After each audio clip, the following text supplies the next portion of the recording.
We shall never surrender. We shall fight on the beaches and in the streets.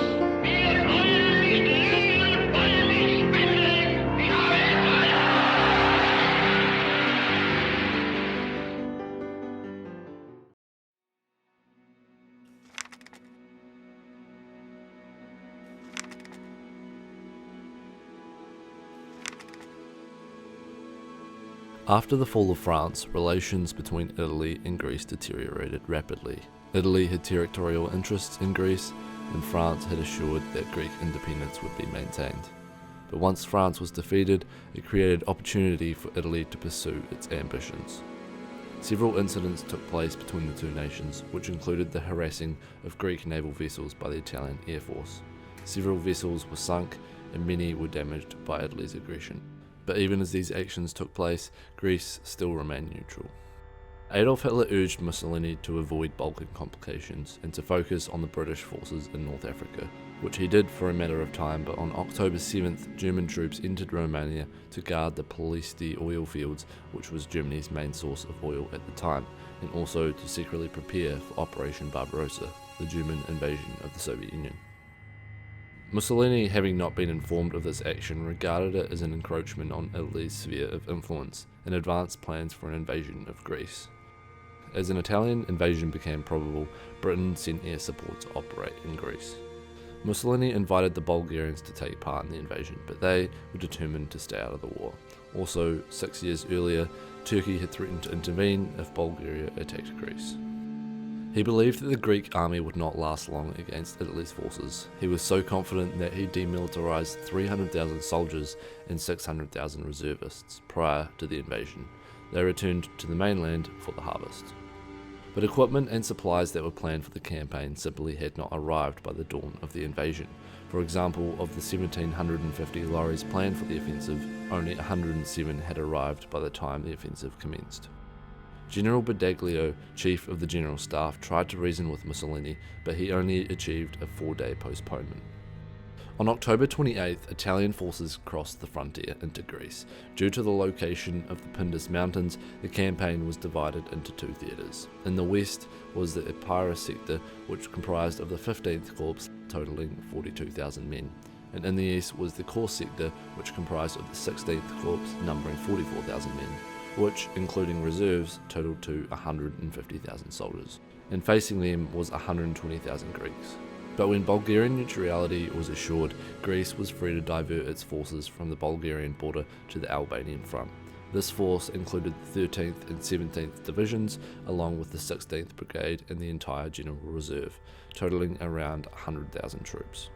The Greeks had the advantage of military leadership. Many senior officers were veterans of a decade of almost continuous warfare. These officers had taken part in the Balkans War from 1912 to 1913, the Great War from 1914 to 1918, and the Greco-Turkish War from 1919 to 1922, leaving them with much greater experience compared to their rivals. The Italian Alpine Division, with the objective of capturing Metsovo, made rapid progress into the Pindus Mountains, threatening to separate Greek forces in Epirus from those in Macedonia. To counter this, the Greeks committed reserves to the security of the mountains, and the Alpine Division was eventually repulsed. As the initial Italian attack made little progress, Visconti Prasgar was replaced by Ubaldo Sodu as commander of the Italian forces. But by November 14th, the Italian offensive ground to a halt as Greek forces launched a counter-offensive. This meant great success, as by the 23rd all Italian troops had been evicted from Greek soil. Greece's forces continued to advance inside Italian Albania, capturing a large number of Albanian cities. By December 28th, due to stiffening Italian resistance, a worsening supply situation and bad weather, the Greek offensive was halted. The worsening winter weather led to 12,000 Italian casualties to frostbite, with the Greeks taking over double that. The deteriorating situation in Albania led the German command to consider intervening in order to aid the Italians, but also to remove the possibility of British bombers striking at the Romanian oil fields, and to secure Germany's southern flank for the invasion of the Soviet Union. Germany had been pressuring many Balkan nations to join the Axis powers over this time. By November 20th, Hungary had given in to German pressure and joined the Axis, and 3 days later, Romania had done the same. Pressure remained on both Bulgaria and Yugoslavia, and by March 1st, Bulgaria had given in to German pressure, joining the Axis.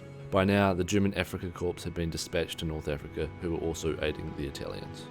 As German intervention became more likely, British and Commonwealth forces carried out Operation Lustre. Over the month of March, Allied troops transported from Egypt to Greece, and by the dawn of the German invasion, 60,000 Allied troops would be stationed in Greece.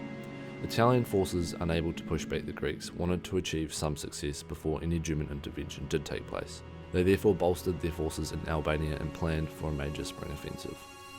The Italian offensive began on March 9th and was directed at Hill 731. The fighting raged for over 2 weeks and ended around March 24th in a Greek victory. After this offensive, the Germans concluded that their Italian allies would be of no help in the coming campaign against Greece. By March 25th, the Yugoslav government gave in to German pressure and signed the Tripartite Pact. But the following day, Serbian Air Force officers staged a coup replacing Prince Paul with the underage King Peter II, removing itself from the Axis Pact.